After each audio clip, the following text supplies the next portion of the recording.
Danes sem pa na Goriškem in imam posebno čast, sem celo čez mejo, se pravi v okolici Stare Gorice. Tole je skladiščna hiška Black Edition, velika, kot vidite, ker je tudi vrt velik, ker je tudi v bistvu tukaj taka posest, kjer je veliko trave za pokositi.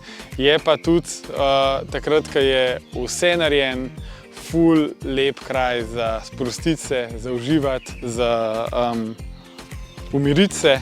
No in da se vsa vrtna oprema pospravi, je namenjena tale hiška. Kot vidite, je v Black Edition dizajnu, to so kompaktne plošče v antracit odtenku. Okno, refleksno, se pravi, se čez dan nič ne vidi not, pa kljub temu pride svetloba čez, ko vrata odprete, plus okno ne rabite nič luči prižigati.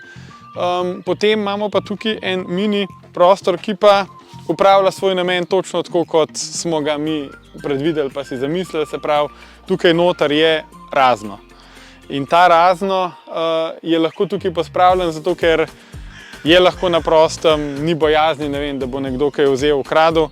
In tisto, kar rabimo na hitro na vrtu, se pravi grable, motiko, imamo lahko čist brez problema postavljen samo tukaj zunaj pod streho in pa nekaj gradbenega materiala za razne sprotne stvari urejati na posestvu. Tako da celotna zasnova je v tipičnem kubi stilu, v Black Edition stilu in je izpadel nekako tako, kot se za kubi objekt spodobi. Zdaj, ali paše v ta ambient ali ne, presodite vi, vam še par kadrov posesti podarjam. Sigurno je pa to najbolj moderen element dela čokol, tako da tudi to je naš namen. Zdaj grem pa pogledat še eno vrtno hiško. Redko kdaj se srečam s takšnim izzivom, kot smo ga imeli tukaj, da je toliko malo prostora in da smo kljub temu uspeli hiško, kljub temu, da je zelo majhna, spraviti v uporabno stanje, da je noter vse, kar rabimo, pa da še vedno vrt lepo izgleda. In definitivno se ta hiška uvršča v premium segment, zato ker je fasadna obloga, kljub temu, da je kovinska konstrukcija in da so detajli popadenani, fasadna obloga iz sibirskega macesna v prvi kvaliteti. No, to vsake toliko poudarjam, pa se mi zdi danes tudi prav, da ponovno povem.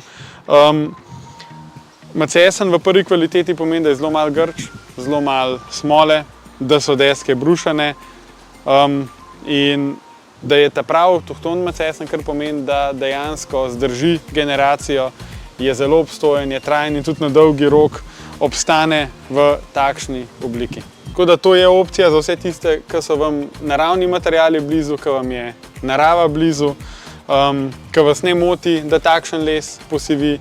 In jaz osebno sem še vedno zagovornik lesa v čim večji meri. Hvala, da ste bili z mano, se vidimo, čau!